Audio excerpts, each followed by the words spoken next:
السلام علیکم ناظرین، کیسے ہیں آپ؟ امید کرتا ہوں آپ خیریت سے ہوں گے۔ ناظرین، آج کا سوال دل کو جھنجھوڑ دینے والا ہے۔ سوال کچھ اس طرح ہے، جب دل عبادت سے دور ہو جائے تو کیا کریں؟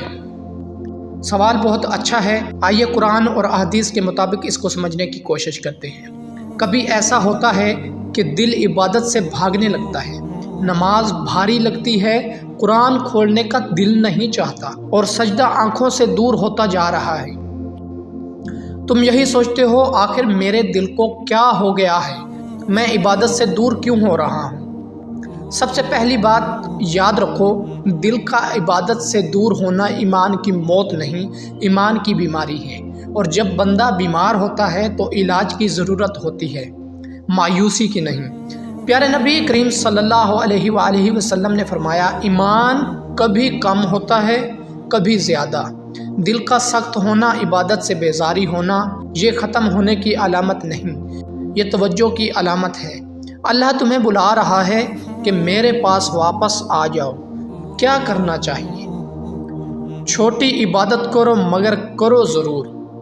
اگر لمبی نماز نہیں پڑھ سکتے، 2 رکعت پڑھو۔ اگر قرآن کا ایک صفحہ نہیں پڑھ سکتے، صرف ایک آیت پڑھ لو۔ اللہ مقدر نہیں، دل کی واپسی دیکھتا ہے۔ تنہائی میں اللہ سے باتیں کرو۔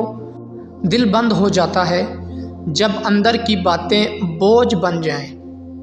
اللہ سے کہو، یا اللہ، دل سخت ہو گیا ہے، اسے نرم کر دو۔ گناہ چھوڑنے کی کوشش کرو، گناہ دل کو سیاہ کر دیتا ہے۔ عبادت دل میں تب اترتی ہے جب دل صاف ہو۔ اللہ کا ذکر کرو، ذکر دل کا آکسیجن ہے، ذکر کے بغیر دل مرنے لگتا ہے۔ جب دل عبادت سے دور ہو جائے تو یہ سمجھو کہ اللہ تمہیں چھوڑ نہیں رہا، بلکہ تمہارا دل تمہیں آواز دے رہا ہے کہ مجھے بچا لو۔ دل کا سخت ہونا سب سے خطرناک تب ہوتا ہے جب تمہیں اس کی فکر ہی نہ ہو۔ اگر تمہیں احساس ہے، اگر تمہیں درد ہے اور اگر تم رونا چاہتے ہو تو سنو، ابھی بھی اللہ نے تمہارا دل زندہ رکھا ہوا ہے۔